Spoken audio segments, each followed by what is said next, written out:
இந்த மிளகாயை வந்து நம்ம பயன்படுத்தும் போது சுகர் பேஷண்ட்டுக்கு நல்லா வேலை செய்யும். சுகரை வந்து குறைக்கும். சாதாரணமாக இந்த பச்சை மிளகாய் மாதிரி சாப்பிடலாம், ஆனால் அவ்வளோ காரம் இருக்காது. காரம் கம்மியாக தான் இருக்கும். அதனால தான் இதுக்கு சுகர் மிளகான்னு பேர். ஆற்று படபடப்பு, ஏதோ ஹார்ட் அட்டாக் வர மாதிரி ஒரு ஃபீலிங் இருக்கும் சில பேர். அந்த நேரத்தில் இந்த ஒரு மிளகாயை கட் பண்ணி டக்குன்னு வாயில் வச்சு அப்படி மென்று இந்த இடத்துல அடைக்கணும். நாக்கு கீழே அடக்கிட்டோம்னா உடனடியாக அந்த ஹார்ட் அட்டாக் வந்து நின்று போயிடும். வணக்கம் ஐயா. வணக்கம் சார். சுகர் மிளகாய்னு ஒரு மூலிகை சொன்னீங்களா ஐயா? ஆமா சார். இது வரைக்கும் கேள்விப்படாத ஒரு மூலிகை இருக்கு. கண்டிப்பா சொல்லுங்க, இதை பத்தி பாருங்க. இதுதான் சார் சுகர் மிளகாய். இது வந்து பாத்தீங்கன்னா இந்த மணித்தக்காளி கீரை சொல்லுவோம்ல, மணத்தக்காளி கீரை அந்த மாதிரி தான் இருக்கும் இலையெல்லாம். ஆனா இது வந்து நல்லா கொஞ்சம் பெரிய செடியா வரும், படர்ந்த செடியா வரக்கூடியது சுகர் மிளகாய். இந்த மிளகாயை வந்து நம்ம பயன்படுத்தும் போது சுகர் பேஷண்ட்டுக்கு நல்லா வேலை செய்யும். சுகரை வந்து குறைக்கும். சாதாரணமாக இந்த பச்சை மிளகாய் மாதிரி சாப்பிடலாம், ஆனா அவ்வளவு காரம் இருக்காது. காரம் கம்மியா தான் இருக்கும். அதனால தான் இதுக்கு சுகர் மிளகான்னு பேரு. இந்த மிளகாயை வந்து நம்ம சுகருக்கு வந்து நல்லா யூஸ் பண்ணலாம். அடுத்து வந்து திடீர்னு சில வெளியே போயிட்டு இருக்கும்போது ஆற்று படபடப்பு, ஏதோ ஹார்ட் அட்டாக் வர மாதிரி ஒரு ஃபீலிங் இருக்கும் சில பேர். அந்த நேரத்தில் இந்த ஒரு மிளகாயை கட் பண்ணி டக்குன்னு வாயில் வச்சு அப்படி மென்று இந்த இடத்துல அடைக்கணும். நாக்கு கீழே அடக்கிட்டோம்னா உடனடியாக அந்த ஹார்ட் அட்டாக் வந்து நின்று போயிடும்.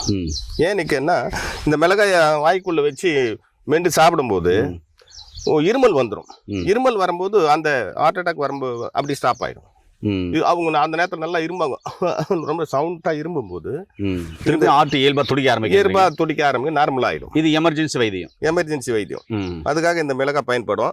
இந்த மிளகாய் மட்டும் இல்ல, சாதாரண மிளகாய் நம்ம குழம்புக்கு யூஸ் பண்ற எல்லா மிளகாயும் அதுக்கு பயன்படும். அதே நேரத்துல நம்ம காந்தாரி மிளகாய் சின்னது இருக்கு பாத்தீங்களா, அதுவும் அதுக்கு பயன்படும்.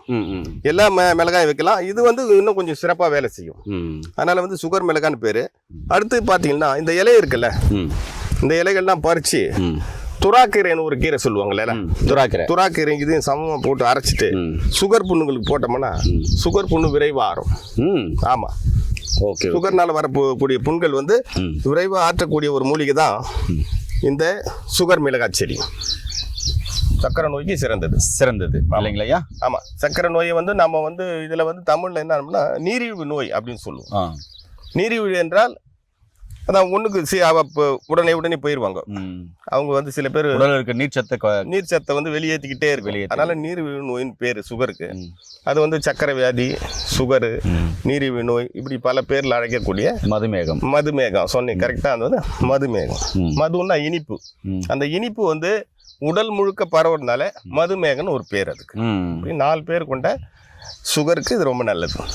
ஏன்னா நேர்களே, சுகர் மிளகாய் மூலிகை பற்றி அற்புதமான தகவலை நீ பார்த்துருக்கோம். இந்த வீடியோவில் எல்லாருக்கும் ஷேர் பண்ணுங்கள். மீண்டும் சந்திக்கலாம். நன்றி, வணக்கம் ஐயா.